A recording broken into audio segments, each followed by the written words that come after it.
This program is brought to you by Emory University. Good morning, everybody. Happy Friday morning. Welcome to another edition of Friday Fellows Conference. Our speaker this morning is Dr. Omid Behbahani-Nejad, who's first-year fellow in the clinical track, did medical school at Northeast Ohio Medical University, then did his residency here at Emory. He's going to talk to you about a very exciting topic today, hypertrophic cardiomyopathy. Take it away, Omid. Hey everyone, Omid here. Thanks for coming today. Hypertrophic cardiomyopathy, been a hot topic in the literature recently, as you all know. We'll start with some foundational stuff and try to talk about some recent trial data that's come out in the past few weeks, actually. So without further ado, let's get started. So obviously no disclosures. Learning objectives today include the presentation, pathophysiology, and complications of HCM, or hypertrophic cardiomyopathy. We'll talk about diagnostics and therapeutics. And obviously, we'll talk about some of the trials. Definition, it's, actually, it's a term coined by the World Health Organization, hypertrophic cardiomyopathy. And the definition is hypertrophy, more than 15 millimeters or 1.5 centimeters without any other identifiable cause. Other causes include hypertension, aortic stenosis, some of these genetic diseases that you see there, including infiltrative disease as well. Other synonyms that HCM can be seen in the literature as include HOCM, MSS, and IHSS. HOCM is still interchangeably used with HCM, as you may have seen, but other ones are kind of like fading away. Prevalence-wise, most common, it's the most common genetic cardiovascular disease, and it's also the most common cause of sudden cardiac death. They've noticed that 70% of HCM patients also have LVOT gradients greater than 30 millimeters of mercury at rest, or with exercise, or both. So how do we classify HCM? We can break it down into three kind of classifications here, as you see on the figure on the right. Non-obstructive, obstructive, and latent obstructive. Non-obstructive, obviously, we're not seeing gradients greater than 30. Obstructive, we're seeing resting gradients greater than 30. And then the latent obstructive, we're seeing normal resting gradients, but actually elevated exercise gradients or provocative gradients greater than 30 on exertion. And then we have different phenotypes too. Some of you may have seen apical hypertrophy, HCM noted as Yamaguchi disease, but you can also see sigmoid septal disease, reverse septal contour disease, and neutral disease as well. And you can see kind of the figure, the differences in those phenotypes based on where the hypertrophy exactly is. So in terms of pathophysiology, buzzword is systolic anterior motion of the mitral anterior leaflet. This is pushed toward the ventricular septum in systole. We can play a video here, kind of visualize that. This causes the LV to generate a higher pressure to compensate against this dynamic obstruction. And sometimes because of the difference in the pressure gradient through that obstruction, you decrease the pressure that's distal to the obstruction, but proximal to the AV valve, leading to a decreased pressure required to open the AV valve, so you have premature closure of the AV valve. Dynamic obstruction is correlated directly to contractility, and it's inversely correlated with your preload. So it's really important to keep these variables in mind when we're thinking about therapeutics and diagnostics. And so if you have less preload, you'll have more obstruction due to less separation from the septum and the mitral leaflet. This decreases your LVOT kind of outflow tract, and then thus increases your gradient based on the Bernoulli equation. And so this is notably different than fixed obstructions, i.e. aortic stenosis or subaortic stenosis. This is a nice figure I really appreciated. It's talking about mechanisms in obstructive hypertrophy, HCM, where you can have mitral regurgitation due to the SAM that can be caused by elongated mitral leaflets. This can lead to subsequent cardiac hypertrophy, papillary muscle abnormalities. This can obviously lead to a consequence and cascade of all these other effects, as we can see LVOT obstruction, which can then lead to myocardial ischemia due to reduced coronary flow reserve and consequential pulmonary hypertension, PVR is increased. Then over time, you might develop some fibrosis, and from fibrosis, you might develop chronotrophic incompetence. And obviously, you'll have diastolic dysfunction, stiffness, and left atrial enlargement. And a lot of this is thought to be due to small vessel microvascular disease. We'll talk about that a little bit later. And here we have the histological breakdown of HCM, and it's looking into the myocardial myocytes. Here you can see hypertrophy. The cells are getting really bigger. Here they're getting really disorganized. Here we have the actual myocyte right here, and over here where the asterisk is, this is all fibrosis that's over time building up, which can lead to a lot of thick layer of endomyocardial fibrosis, as you can see in this good slide here. And so with all these bizarre myocyte shapes and expanding collagen matrix, it was deduced that the scarring is from intramural coronary arterial dysplasia that has consequential effects over time, leading to all this fibrosis. Symptoms, the most common symptoms, asymptomatic. A lot of people have underlying disease and don't even realize they have it. But the actual most common symptom is dyspnea on exertion. You can also have chest pain with exertion, pre-syncope or actual syncope, palpitations, obviously. And most of these are all exacerbated by provocation, so you can have worsening of that. Notably, if you eat, you can increase, the vasodilation in your spleen and gut. This will obviously decrease your SVR, and that's kind of like a pseudo provocation of all these symptoms as well. Clinical course of HCM is important. 23% do have a normal life, but you can develop heart failure and AFib, and these are increased mortality risk factors for HCM. And this is important because, over time, the risk for sudden cardiac death does increase. Annual mortality for HCM is 1%. On physical exam, we have a couple things we can actually look for. Obviously, a systolic murmur in the left upper sternal border. This can be due to LVOT obstruction or MR from the SAM that we're seeing in the echo. This obviously increases with provocation, including Valsalva. Notably on the right, you'll see a spike in dome pulse here. This is a bisphorensis pulse where you can have a brisk carotid upstroke due to a lack of initial obstruction in early systole. And then the LVOT obstruction comes into place, and so you have a dampening of that waveform. And then the systole progresses, the obstruction is overcome from the Venturi effect where it sucks in to cause the obstruction. And then the secondary rise in LV pressure overcomes this obstruction. So you have kind of this dome shape as it overcomes this obstruction. This is in contrast to fixed aortic stenosis, which is a fixed obstruction, or parvus et tardus you might see in this waveform where you have kind of like a delayed fixed and delayed return back to the downstroke. In addition, you can palpate the PMI, and sometimes you can feel the bifid waveform when you palpate the PMI. Obviously, the PMI, because of all the hypertrophy, will be sustained and forceful. So you can sometimes palpate that as well. In terms of diagnostics, we have a lot of multimodality imaging we can use. We always start with serum markers. BNP is a hot biomarker to use in all these clinical trials we're about to review. In terms of EKG, you obviously see LVH due to all that hypertrophy. On the myocytes, you can see pseudo-infarct pattern from the repolarization abnormalities, in addition to chronic findings of left atrial enlargement and AFib secondary to that. On echo, obviously, you want a thickness of greater than 15 millimeters. You might see hyperdynamic EF, SAM, as we mentioned before, MR secondary to that SAM, and that premature closure of the normal structure of the AV valve, as we mentioned before. Previously, they used to use provocative testing with amyl nitrate, but apparently that's died off. We usually just do exercise echoes. And another interesting fact on echo is if you have this E to E prime greater than 15, it is a predictive indicator for sudden cardiac death. On cardiac MRI, it's useful because we can evaluate for apical hypertrophy, papillary muscle involvement, and ruling out infiltrative diseases, genetic diseases as well. With cath, they actually don't have much coronary disease often, but you can see thickened vessels from all that collagen deposition we reviewed earlier.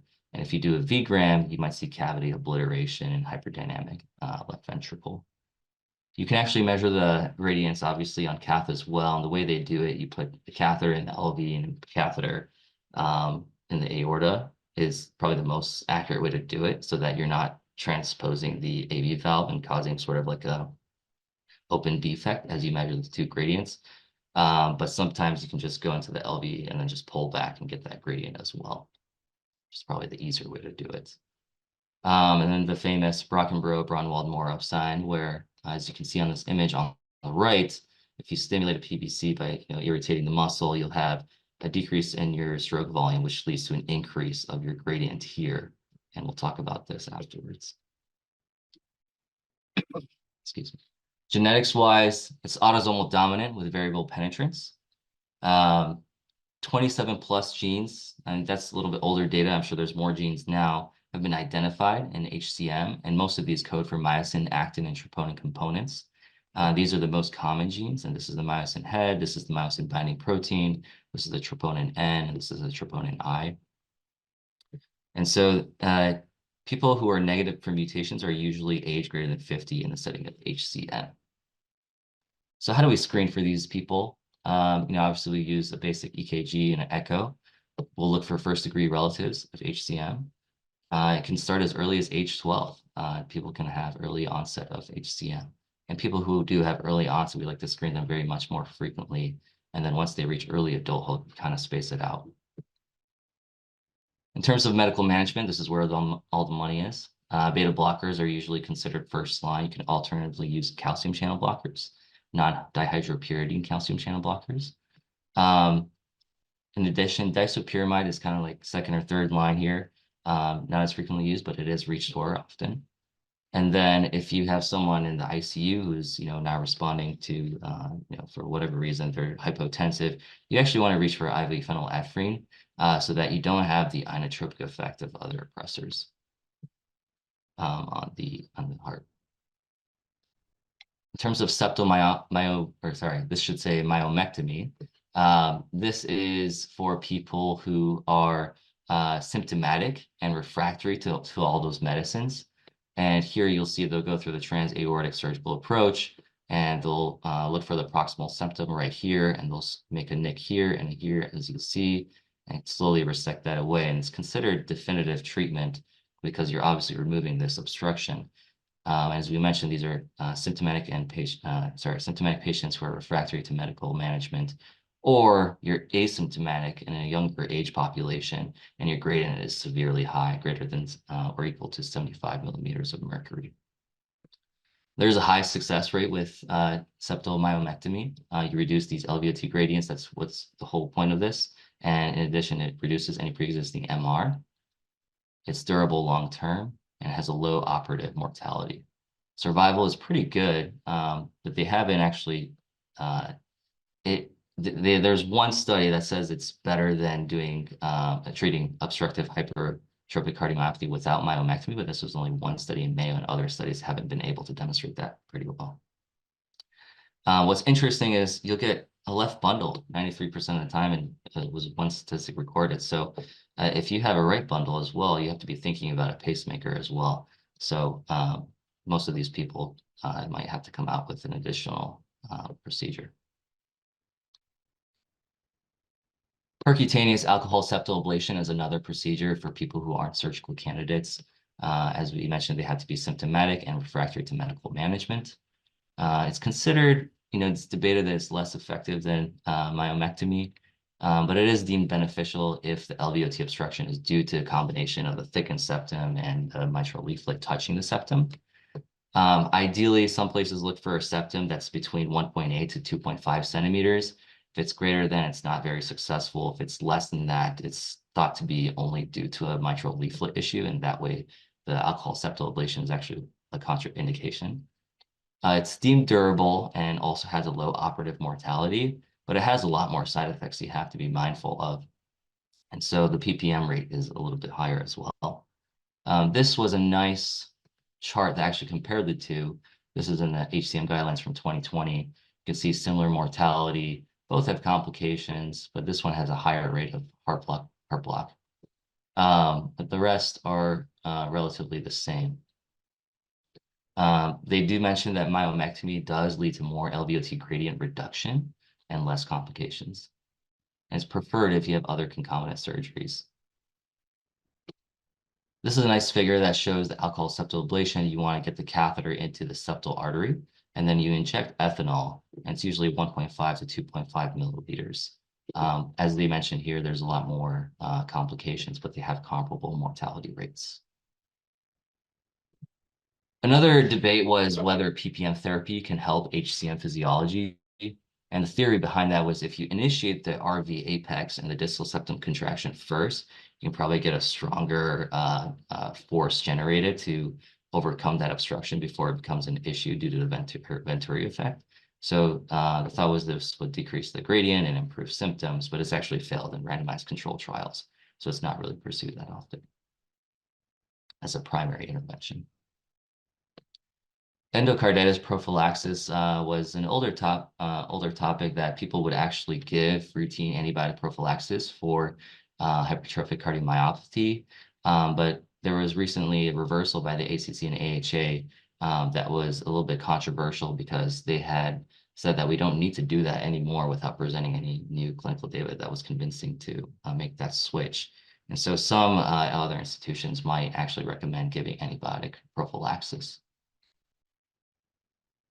Whenever you think of HCM, you think of sudden cardiac death as well. You should be mindful of that. In younger patients, it's usually during exertion when this happens. The incidence is less than 1% per year. Risk factors, they've denoted that obviously you have to have these HCM characteristics, as we mentioned before. NSVT is a risk factor. People who have decrease or similarity in their blood pressures with exercise is a risk factor. Syncope, obviously, a red flag, family history as well.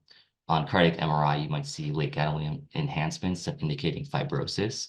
That's also a risk factor indicating apical aneurysm is usually a secondary consequence of long-term HCM. That's also a risk factor as well.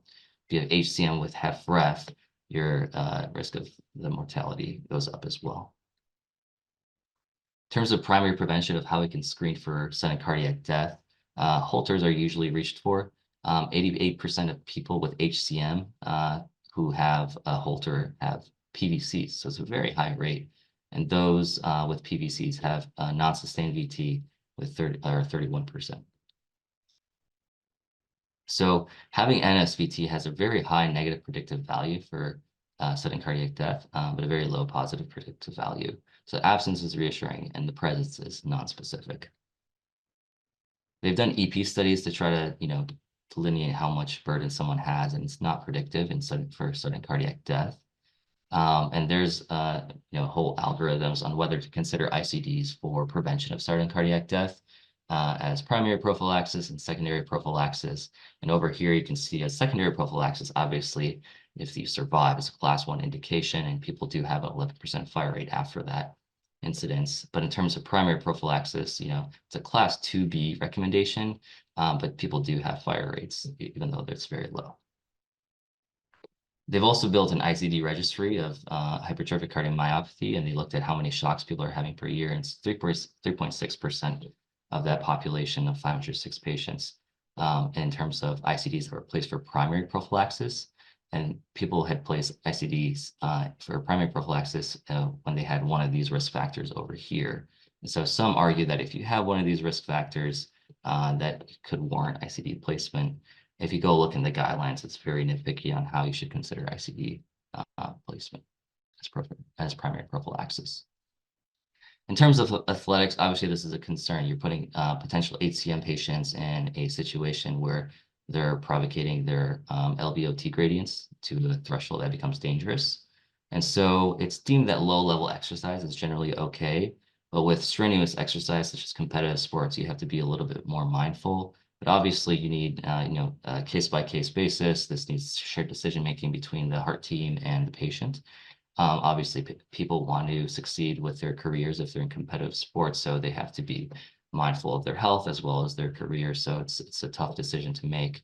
Notably, some of you may know Hank Gathers. He was very famous in the 80s when he was in college. He transferred from USC to Loyola. And he was going up for an alley-oop dunk against the Portland Pilots when he succeeded the dunk, of course, but then he collapsed. And this was in the setting of, cardiologists repeatedly telling him, you need to take your medicine. And he was giving off the impression that he was taking it, but there was some concern about non-compliance. And as you can see here, he was a very successful person leading in the NCAA in scoring and rebounding. And he unfortunately passed away right 1 yard away from this guy. If you don't know him, that's the Miami Heat coach, Eric Spoelstra. So you can tell he was very concerned when that happened. But obviously it's a serious matter, and studying cardiac death, you try to optimize people, but compliance is always a question mark. And so it's important during the shared decision making, you stress the importance of medication adherence and the severity of the situation, even though they feel like they might be okay and their career is more important. Atrial fibrillation is a significant risk factor for HCM. It's thought to be the most prevalent rhythm in HCM with a very high incidence. It's important because if you remember, you're preload dependent with HCM, so losing that atrial kick is not helpful in that situation. And so you do have lower survival rates when you do have AFib coinciding with HCM when compared to the sinus rhythm. They've also looked, when you think of AFib, you think of stroke, and they've looked at people with HCM who did have stroke. It was only a 6% incidence, but most of those 6% had AFib. So you need to be mindful of AFib and the elevated risk in these patients. And so what to do about it, you want to cardiovert these people, you want to attain rhythm control. It's very, makes a significant difference. Additionally, in obstructive HCM, you want to avoid digoxin due to the positive inotropic effect, but it's actually okay in non-obstructive hypertrophic cardiomyopathy. So always be mindful of that when you're reaching for digoxin, what sort of physiology the patient has. Additionally, if you can't achieve rhythm control with antiarrhythmics, you can reach for ablation or surgical procedures as well. HCM in pregnancy is always a question mark, and people wonder if the physiology, is compatible with fetal life. And usually people do fine, can deliver vaginally even with low morbidity and mortality. So it's obviously is a concern with complications, with maternity and fetal complications. But overall they do pretty good overall the course of the pregnancy. What you want to do is encourage PO hydration because of the preload, and then you have more increased demand for the fetus. So you want to make sure those intravascular volumes are plump.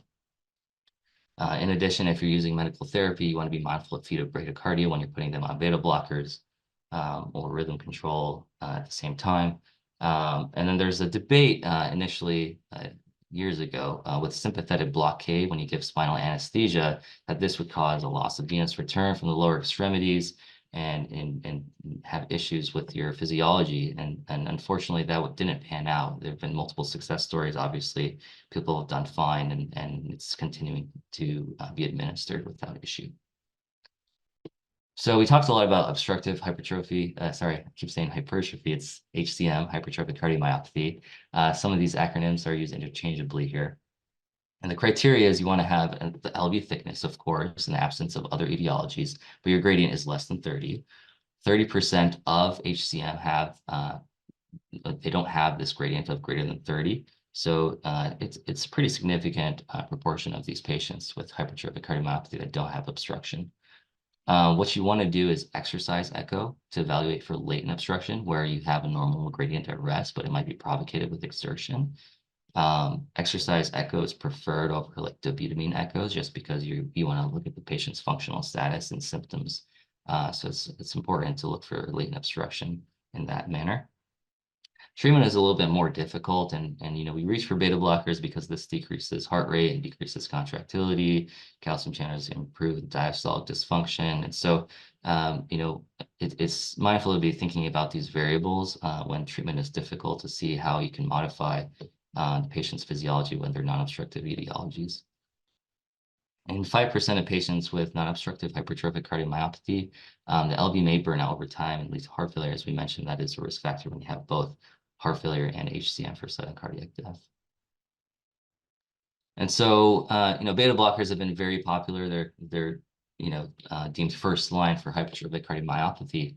The most recent trial I could find on beta blocker therapy in obstructive hypertrophic cardiomyopathy was 2021, the TEMPO trial, where they compared placebo with 2 weeks of metoprolol treatment, And their goals were to obtain these objectives here.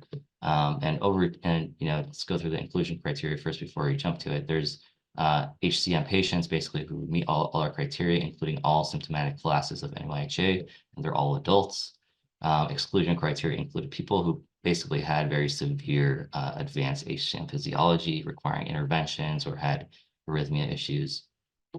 And limitations from the study included like a small sample size. It was a crossover study, and the long-term efficacy, because it was 14 days, is unclear.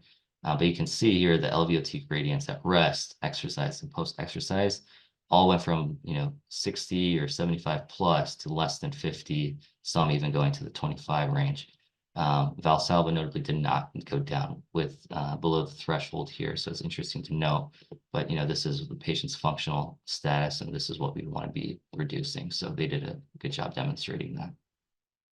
They also demonstrated, the subjectivity of these symptomatic classes. It does improve. Your class 3s became more class 2s. Your class 2s became class 1. So that's important. And the whole point is to improve the patient's quality of life. And their Canadian CCS scores also improve the same manner.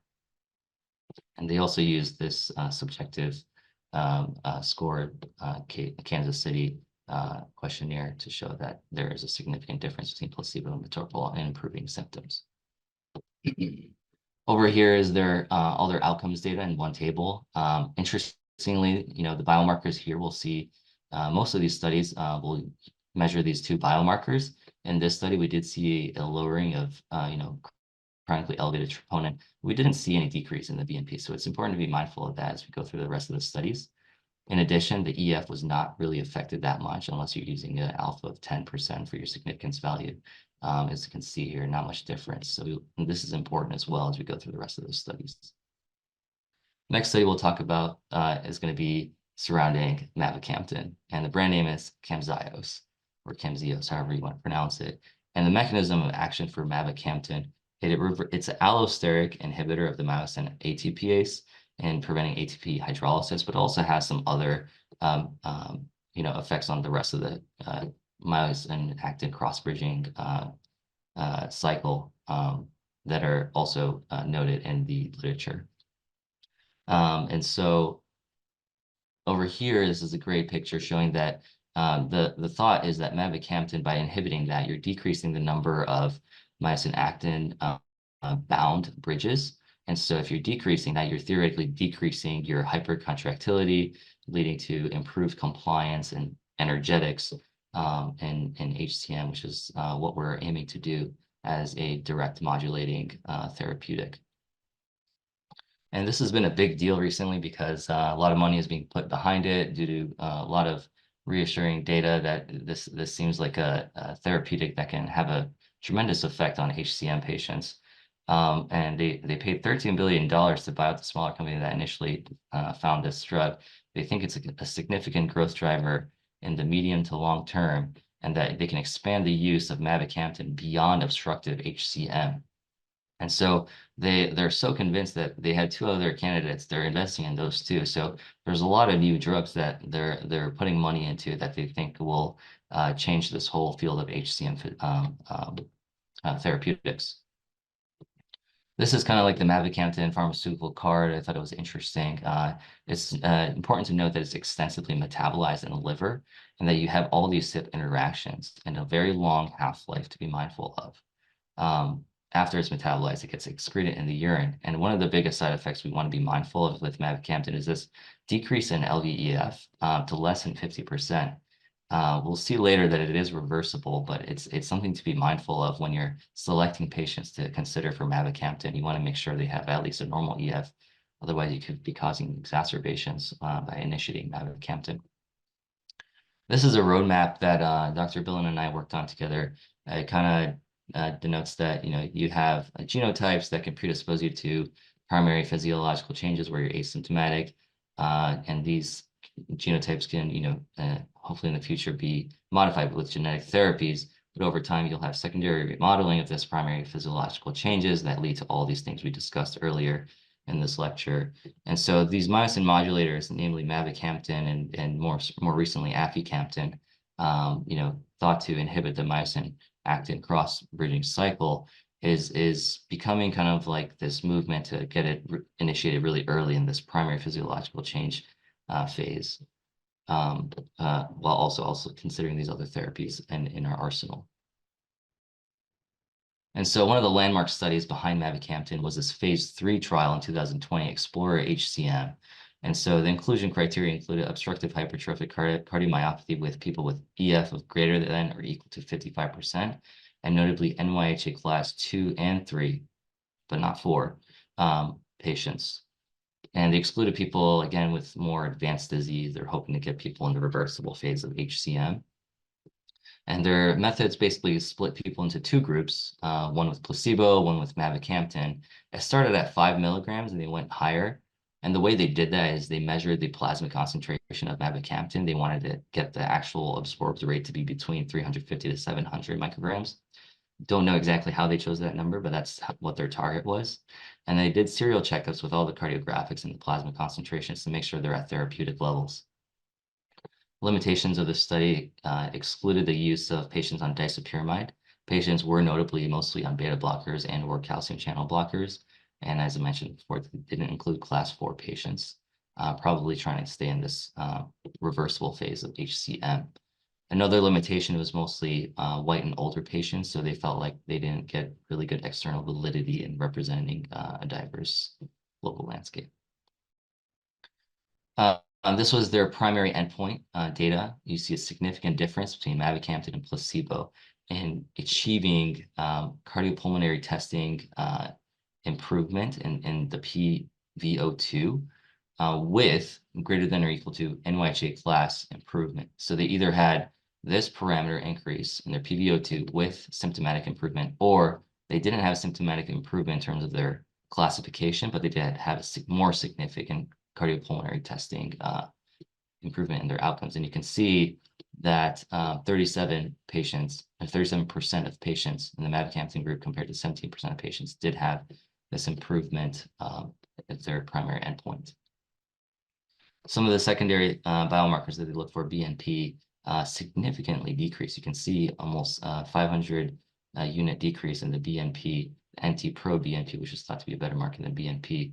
And they also saw chronically elevated troponin kind of diverge here at 6 to 18 weeks, where the troponin is decreasing. This was also statistically significant.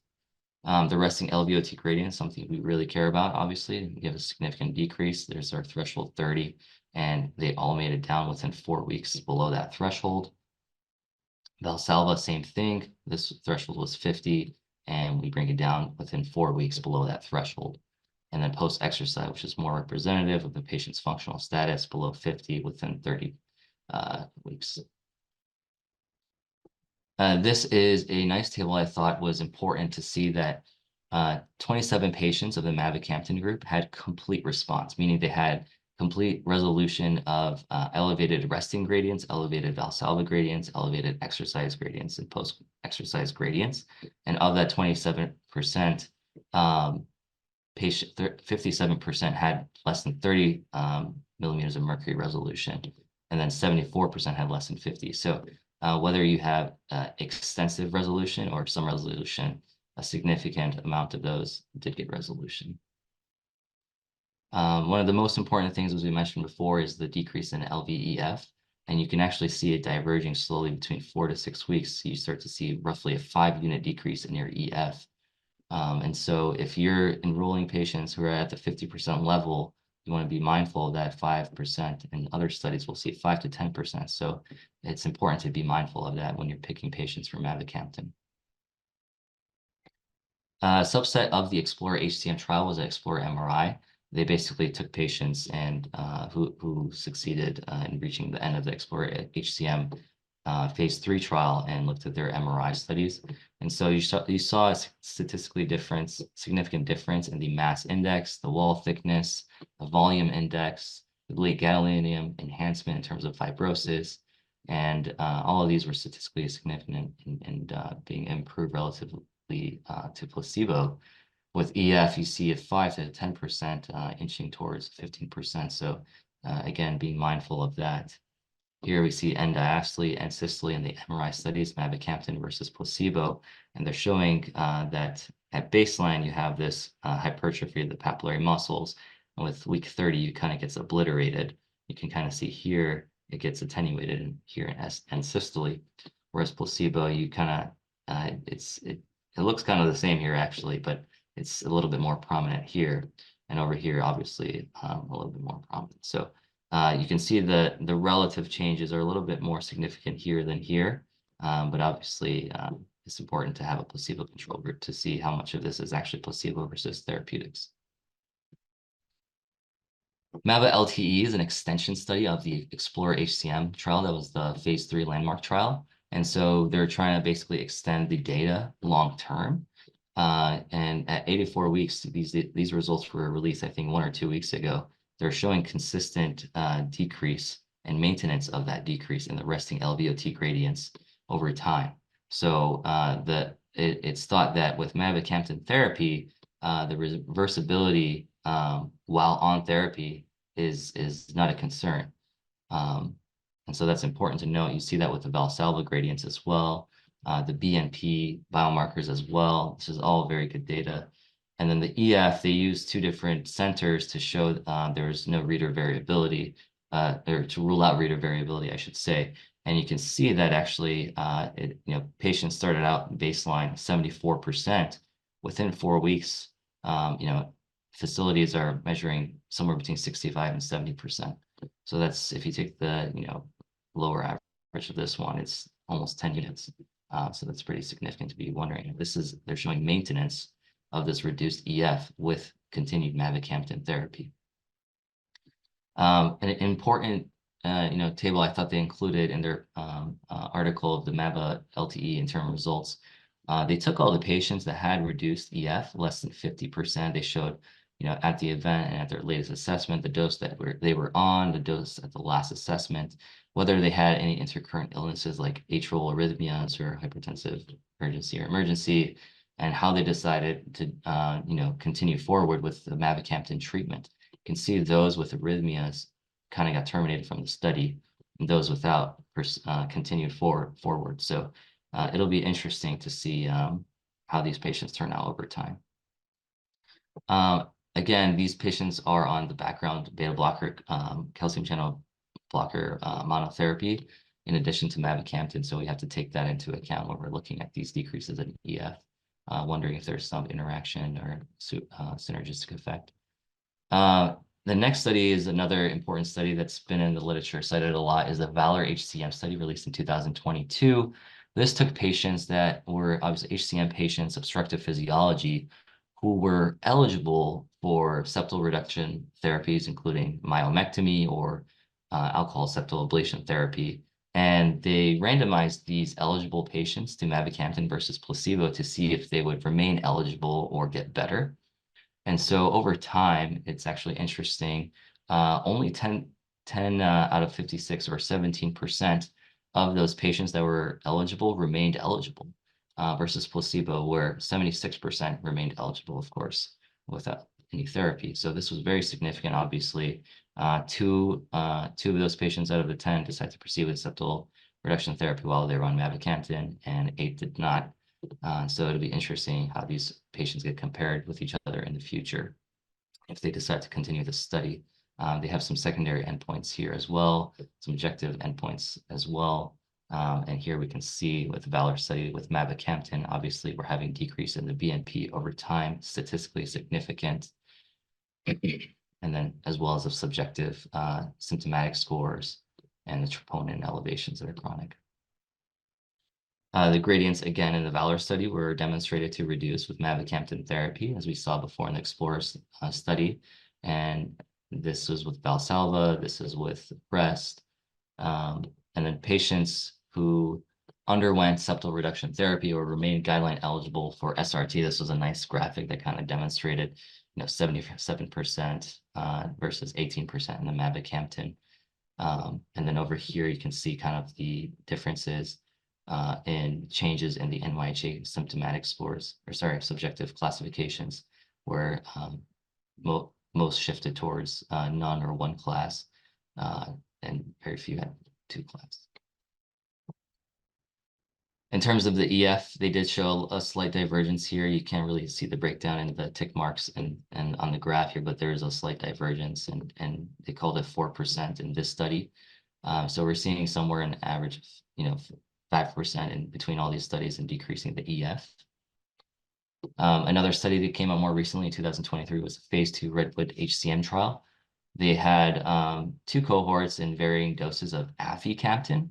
Aficamten is gaining a lot of momentum because it's thought to be slightly more better than mavacamten because of the shorter half-life and wider therapeutic window as a consequence of that, and also less drug-to-drug interactions, which we saw with the mavacamten. You have a lot of CYP interactions in the liver. And so this is gaining a lot of momentum because of all those very preferred pharmacokinetic profile. Here with aficamten, you can actually see, I really appreciate this figure, over, within 2 to 4 weeks, you see a decrease in your resting and Valsalva gradients. And as soon as you let go of the therapy and wash out, there's reversibility demonstrated. And so it was mentioned in the other studies that there was reversibility, but this was a nice graphic that we saw for the first time that showed the washout period leading to reversibility of the gradient. So if there's any issue, well, we can rest assured that if we withhold therapy, we can go back to baseline status. Over here is a nice patient nice graph that shows the 2 different cohorts and the difference in the percentage of patients who had improved gradients compared to placebo. This study shows the EF differences. We're seeing actually a little bit more significant decreases in EF here, from 75 to perhaps 65, so maybe almost 10%. If you want to eyeball test that, these were all statistically significant, but with washout period, these all return back to not statistically different. So that's interesting to note. And here we can see the BNP markers over time, the aficamten cohort 1 and cohort 2, based on the different doses that they were on compared to placebo. We're seeing improvement in BNPs. So over time, we're seeing all these biomarkers and consistent results from different trials, which is very good for validity purposes and redemonstrating this medicine's effect in terms of biomarkers and physiology and symptomatic scores. All these are consistently improving with this direct therapy. Here are the gradients. They compared cohort 1 and cohort 2. Over time, all these are statistically significant compared to placebo. The Valsalva, for some reason, a little bit more of a delayed effect, but the resting and the exercise ones are repeatedly showing that they're improving. The Forest HCM trial is ongoing. It's a much more, it's basically the extension study of the aficamten trial. And so they're doing a similar study with Forest HCM, where they're also measuring CMR characteristics of HCM.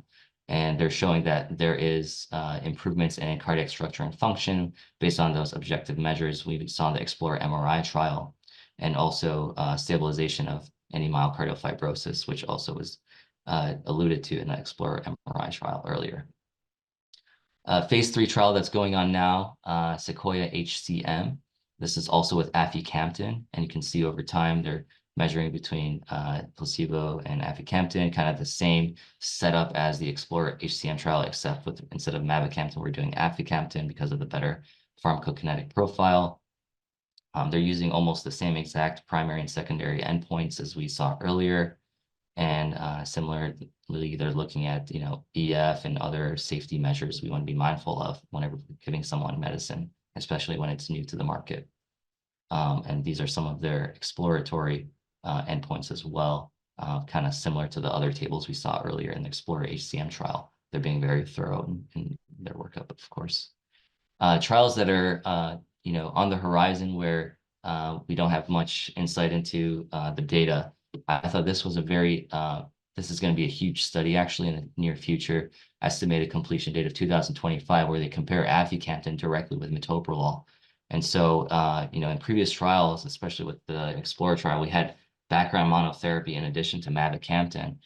So, we have this confounding factor, and there's question whether these myosin inhibitors should be first line or second line behind beta blockers. And so this trial, I think, will be a landmark study when it comes out in the future. And obviously they're testing different doses, so that's good. We're seeing different variations. So we'll look at all that data and see, which one might be preferred as a primary modality for treatment of HCM. Another study that's actually done more recently, completed in 2020, was a Maverick HCM. This is for non-obstructive HCM specifically, whereas the previous ones were obstructive HCM. And they kind of use the same inclusion criteria. Exclusion criteria was mostly just making sure it's not obstructive and you didn't have elevated QTC. Limitations of this study, again, limited racial minorities, the length of the study, and the exploratory dose finding nature of it. And this was basically their main table. You have group 1 mavacamten at 200, group 2 mavacamten at 500. You have a pooled mavacamten stratification here, and your placebo group over there, of course, same kind of objective markers. And so when you look at this study as well, they also had background HCM therapy in over 63% of patients, consistent across these mavacamten groups and compared to placebo. But notably, the BNP kind of had a decrease only in this group 2 mavacamten group compared to placebo, whereas the group 1 and the pool did not have much of a difference with the placebo group. And then LVEF, notably, not much difference here, as you can see in this Maverick non-obstructive hypertrophic cardiomyopathy. So this is good from an EF perspective, but in terms of a BNP perspective, maybe a little bit more subtle with lower doses. We do see a dose-dependent response. And so we can kind of visualize that here as well, in addition to the reversibility where the end of treatment is here, and then week 24, all of that has reversed. And the same thing with the troponin. Usually these go hand in hand. And then this one is another mavacamten study, specifically in non-obstructive hypertrophic cardiomyopathy. This one, they kind of want to model it similar to the mavacamten study, phase 3 instead, larger study with 420 enrollments. So we'll see what that one has to say for non-obstructive, given that this is a little bit more difficult to treat. We want to make sure mavacamten can help this subset of patients as well. And as we said, the company is really trying to expand this for multiple physiologies. Another study for HEF is mavacamten for HFpEF. Now, we all feel differently about HFpEF, and it'll be interesting how they classify patients with HFpEF and how mavacamten will affect that subclass of HFpEF patients. So this will be something else we'll be looking on the horizon. This will be a phase 2 trial with estimated completion this year. Another phase 3 trial that's coming out is Acacia HCM. This is going to compare aficamten with placebo in non-obstructive HCM. So it's good that they're kind of putting their foot on the gas pedal and making sure they're being thorough with addressing all these HCM phenotypes, obviously with all the money being pushed behind it. So this one will be aficamten versus placebo in non-obstructive hypertrophic cardiomyopathy with an enrollment of 420 patients and an estimated completion of 2026. The Discover HCM registry is an ongoing registry. They're basically trying to see real world treatment patterns and outcomes with symptomatic obstructive hypertrophic cardiomyopathy and people who are being put on mavacamten. And so, excuse me. Over here, again, they're looking at all the primary objective markers that we saw previously and just seeing the long-term efficacy and the quality of life outcomes related with mavacamten. So this will be up to 1,500 patients from 65 sites overall in the US and Puerto Rico over a 2-year span. So this will be a much more powerful study. This is from Dr.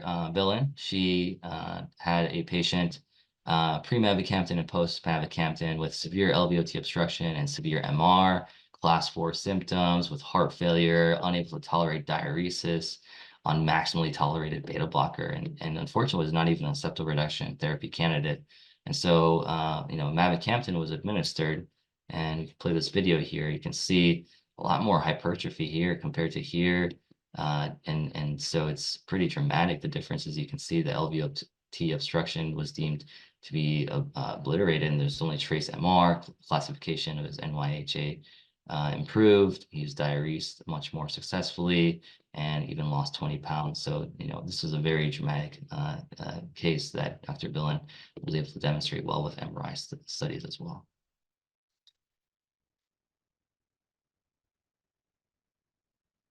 Another study that's being spearheaded by the NIH is the SESAME study.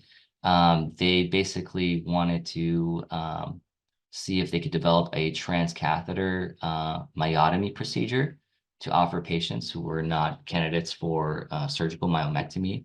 And they started with pigs, obviously. I went to test this in animals first, naive pigs versus LVH model pigs, where they banded the aorta to develop LVH. And so they use this, what they call a flying V kind of situation, where they take guide wire here and a guide catheter here, and then kind of use electrosurgery to kind of cut this hypertrophied septum out.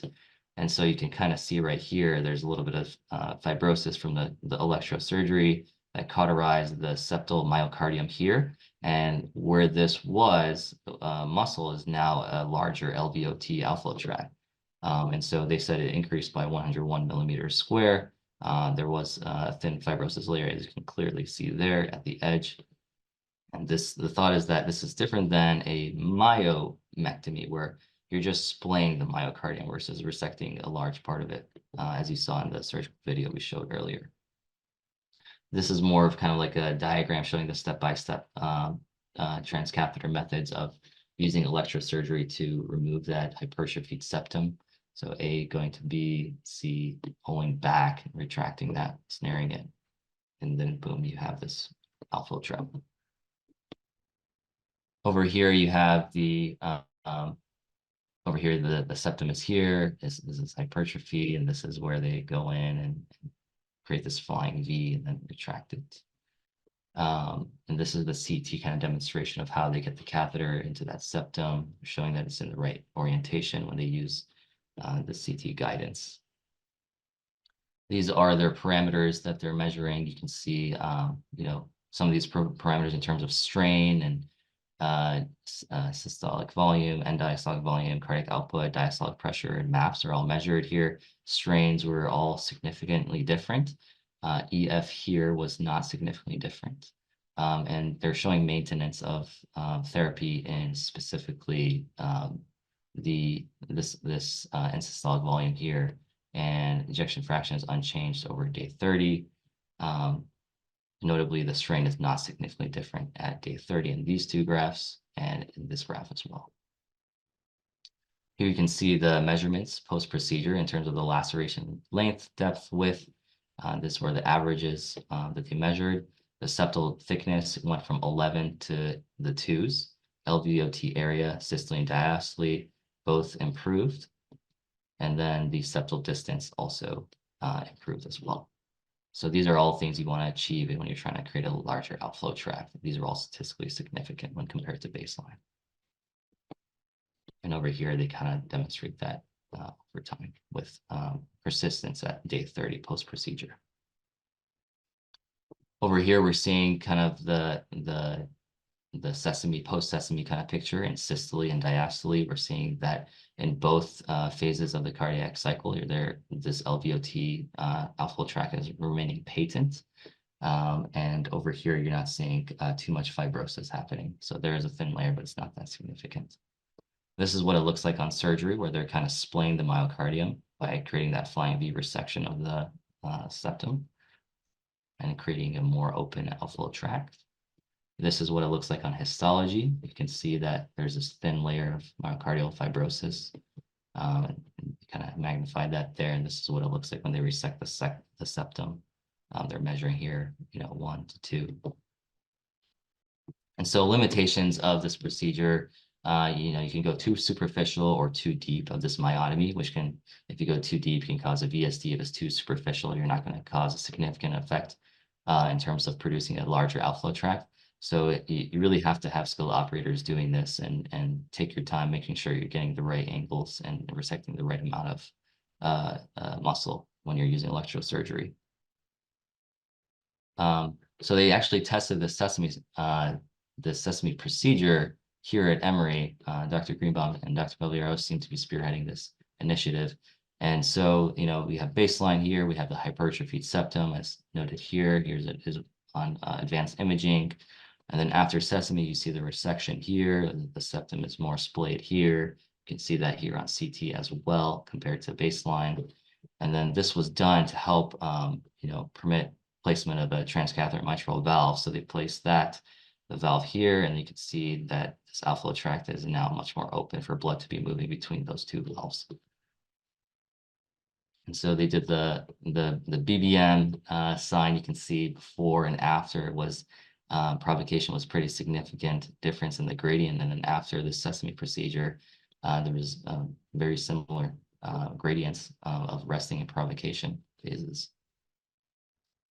This is three-dimensional representation where they're showing cavity obliteration with the obstruction. Then they do the sesame, or denoted in yellow. And so this obliteration resolves because you have less strain in the LV, and then they're able to show stability in sesame after 30 days. And I think this is 6 months as well, based on the figure. And here's another kind of picture where they wanted to demonstrate that this is where the sesame occurred. This was the original outflow tract. And by resecting this septal muscle, you have this plus this going this way. These are all my references. And thank you to Dr. Billen and Dr. Williams for helping me put this presentation together. All right, thanks, Omid. Excellent summary. I just put in a quick plug. If you want to hear more about Dr. Billings and I experience with hypertrophic, with mavacamten in particular, over this past year and a half. Week from Monday, we are presenting some of our experiences and talking sort of through some stuff at Cardiovascular Grand Round. So a week from Monday morning, tune in for more exciting hypertrophic cardiomyopathy. Any questions from the group? Omid Stan Sherman. It looked like a lot of patients were excluded, or should have been a lot of patients excluded because they had paroxysmal atrial fibrillation, and not, some of them were permanent, but even paroxysmal atrial fibrillation was excluded from studies. And is there an ongoing study in patients with atrial fib? And I'm not exactly sure why they were excluded to begin with, except they're worried about decrease in LV function. Absolutely. I think that's a concern that needs to be addressed in the future. I didn't see any clinical trials currently when I was looking through the system, the database, but I think that's a question that definitely needs to be answered.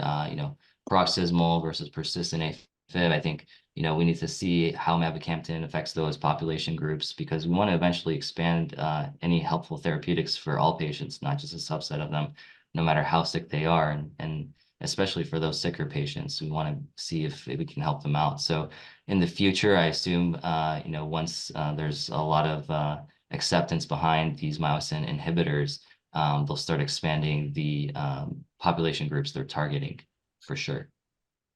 And this is Neil Dickert. I'll channel Jonathan Kim for a minute, which is difficult to do. But the one thing I would add is I think, just to contextualize a little bit, the discussion about the role of activity in patients with hypertrophic cardiomyopathy, I do think it's important to recognize that that's a real moving target right now. The LIVE-HCM study that came out last year, which was a pretty significant observational study of patients with hypertrophic cardiomyopathy, did not demonstrate any association between vigorous exercise and risk of events. The risk of events is present and increased in populations with hypertrophic cardiomyopathy, but the correlation with exercise is not what it's not obvious that it's what people have thought that it should be. So the importance of kind of engaging in real shared decision-making is greater, and the certainty with which clinicians can make recommendations about activity restrictions, I think really been called into question. So I think these decisions I think are super interesting. But I do think that the kind of dogma about exercise in this patient population has been really substantially challenged. Robbie and others who work in this space certainly have much more experience dealing with patients in this conditions. I'm interested in your thoughts on this, but I think that the sands in this are really shifting. Correct. I mean, this is a long and nuanced discussion, but you're right. I mean, there's been a dramatic shift just in my time doing this over the past decade or so plus. A much more, the pendulum definitely swung sort of back the other way. We're a lot more permissive and a lot more shared decision making, and just frankly, there are several high level competitive athletes out there participating with hypertrophic cardiomyopathy. Now, most with sort of disease on the milder end of the spectrum, but with proper precautions and everybody buying in, including the team and organization / school, et cetera.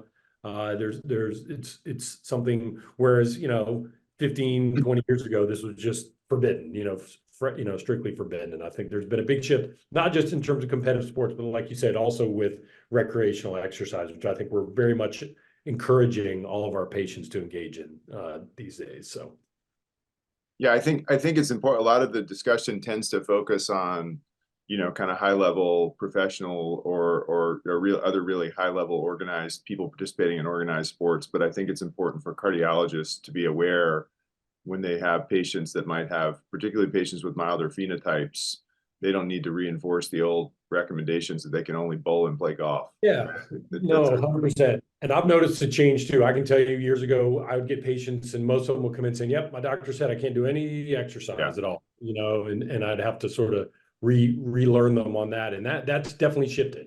I'll ask them, well, what have you been advised by, your other doctors? And most of them like, yeah, no, they say I can do stuff, maybe not go crazy. And I'm like, yeah, all right, and I'll even, usually we'll have sort of a more nuanced discussion about it, but there's been a shift in the world where I think that message has gotten out to the medical community at large. Good morning, Robbie. I just wanted to make a comment. This is awesome, sitting right next to Dr. Clemens. Omid, congratulations, fantastic work. Just wanted to make a comment on Dr. Sherman's question. Well, Dr. Sherman, we are actually enrolling patients with stable atrial fibrillation and non-obstructive HCM in Odyssey trial. I think the reason that atrial fibrillation was a concern in the earlier studies was because the patients have to get a CPAT. The primary outcome is peak exercise tolerance at CPAT and peak oxygen saturation as well. And the idea is if during screening, if they're in atrial fibrillation with RVR, then that basically is going to obscure the results of the CPAT. And also there's a concern that they might drop their EF transiently when they go into AFib RVR. But I think moving forward, we are going to enroll more patients with atrial fibrillation in these trials. All right. Well, thank you, Hey, everyone. can I make one comment? It's Christina Baylor. Yes. So sorry, I know it's getting late. From a diagnosis standpoint, for kids coming out of pediatrics, they'll often be more severe phenotypes. But the one thing to be aware of if they've had a septomyectomy is to make sure to get the original operative report, because there's a lot of congenital heart disease and different phenotypes that we also do septomyectomy for. And so I have a handful of patients that have come out of pediatrics and have landed in an adult cardiologist who have said, oh, they have HCM because of a septomyectomy. So getting the original op report is really important in order to make sure that you're dealing with the same thing, phenotype. But if they have had a septomyectomy coming out of pediatrics for HCM, they do tend to be a more severe phenotype. No, agree. Right. And you're not dealing with Pompey's disease or Fabry's or something. So, all right. Well, thank you everyone once again for tuning in. Look forward to seeing everybody next week. Thanks again, Omid, for your talk. So Omid, pardon. See you next week. Everyone. Thanks. The preceding program is copyrighted by Emory University.